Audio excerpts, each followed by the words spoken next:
Hi friends, நீங்கள் நினச்ச மாதிரியே இன்றைக்கி கிளாசிக் ரெசிபி வீடியோ தான். இன்றைக்கி வீடியோவில் நம்ம வந்து பன்னீர் வெஜ் ஃப்ரைட் ரைஸ் சைனீஸ் ஸ்டைலில் எப்படி பண்ணுறதுங்கிறது தான் பார்க்க போகிறோம். நம்ம ஊர் ஸ்டைல், அதாவது இந்தியன் ஸ்டைலில் காரசாரமாக வெஜ் ஃப்ரைட் ரைஸ் எப்படி பண்ணுறதுங்கிறதையும் நான் உங்களுக்காக போடுறேன். இப்போது இந்த ரெசிபியை நம்ம பார்க்கலாம்.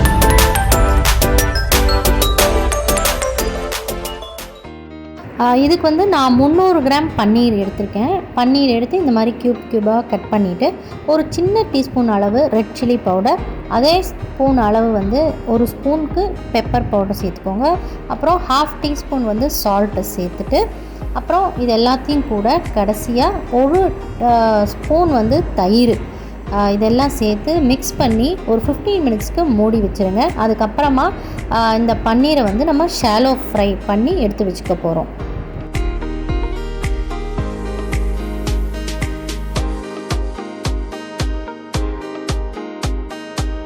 பன்னீர் வந்து ஊறுறதுக்குள்ளே நம்ம வந்து சாதம் ரெடி பண்ணிக்கலாம். அதுக்கு வந்து நான் ஏற்கனவே 2 கப் பாஸ்மதி ரைஸ் வந்து 20 மினிட்ஸ் ஊற வச்சுருக்கேன். 2 கப் அரிசிக்கு 4 கப்பு தண்ணி விட்டுக்கோங்க. தண்ணி நல்லா கொதித்த உடனே ஒரு ஸ்பூன் எண்ணெய், ஒரு ஸ்பூன் சால்ட்டு, இது ரெண்டுத்தையும் போட்டுட்டு அரிசியையும் கூட சேர்த்துட்டு மூடி வச்சு 2 விசில் வந்த உடனே ஆஃப் பண்ணிவிடுங்க. சாதம் ரெடியாகிறதுக்குள்ளே நம்ம வந்து பன்னீரை ஃப்ரை பண்ணி எடுத்து வச்சுக்கலாம். ஃப்ரை பண்ணுறதுக்கு ஒரு அகலமான ஃப்ளாட் பேனில் ஒரு 2 டீஸ்பூன் அளவுக்கு எண்ணெய் சேர்த்துக்கோங்க. எண்ணெய் நல்லா சூடானதும் நம்ம வந்து மிக்ஸ் பண்ணி வச்சுருக்கோம் இல்லையா பன்னீர், அதை வந்து மெதுவாக ஒன்றா அந்த பேனில் சேர்க்கணும். இதுக்கு வந்து டீப் ஃப்ரை பண்ணணும்னு அவசியமே கிடையாது. ஷாலோ ஃப்ரை பண்ணிங்கனாலே டேஸ்ட் வந்து சூப்பராக இருக்கும். இதே மாதிரி ஒரு பீஸாக நீங்கள் வந்து எண்ணெயில் போட்டுட்டு அது ஒரு லோ டு மீடியம் ஃப்ளேமில் வச்சு நல்லா ஃப்ரை பண்ணிகிட்டே இருங்க. அப்பப்போ பன்னீரை திருப்பி விடணும்.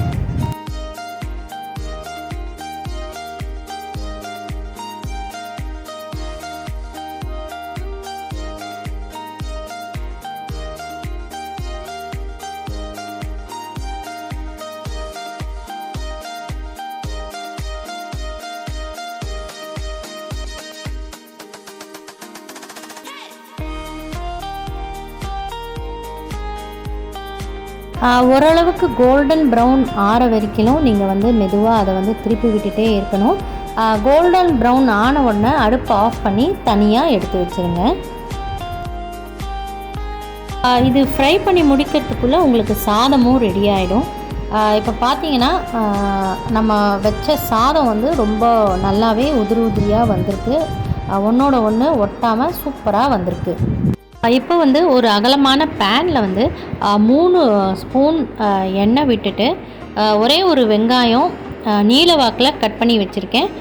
ஒரு சின்ன துண்டு இஞ்சி, அதுக்கப்புறம் 4 பல்லு பூண்டு, ஒரே ஒரு பச்சை மிளகாய் எல்லாமே பொடியாக கட் பண்ணி இப்போ எண்ணெயில் சேர்த்து நம்ம வதக்கணும். ரொம்ப வதக்கக்கூடாது, ஓரளவுக்கு ஹாஃப் குக் ஆகிற வரைக்கும் வதக்கிட்டு அப்புறம் பொடியாக கட் பண்ணி வச்சுருக்கிற ஒரே ஒரு கேரட், அதுக்கப்புறம் ஒரு 7-8 பீஸ் பீன்ஸ், அதுவும் பொடியாக கட் பண்ணி இது கூட சேர்த்துக்கோங்க.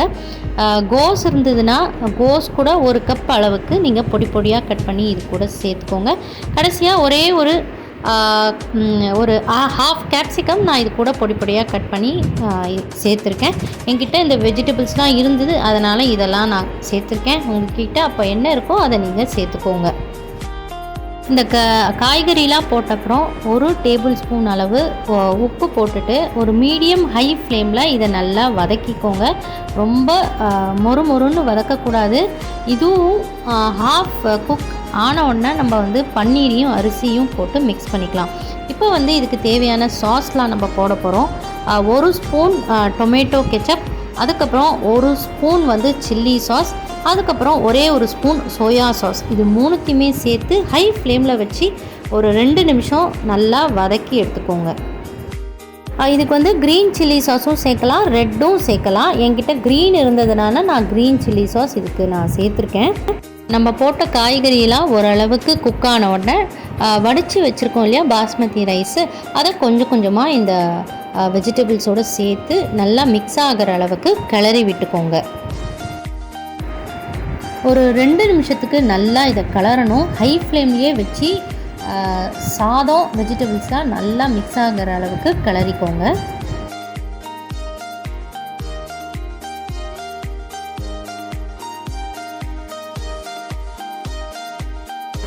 கலரி முடித்த உடனே ஒரே ஒரு ஸ்பூன் வந்து பெப்பர் பவுடர் மேலாக தூவி 1 நிமிஷத்துக்கு மறுபடியும் மிக்ஸ் பண்ணிக்கோங்க. பெப்பர் பவுடர் கண்டிப்பாக சேர்க்கணும்.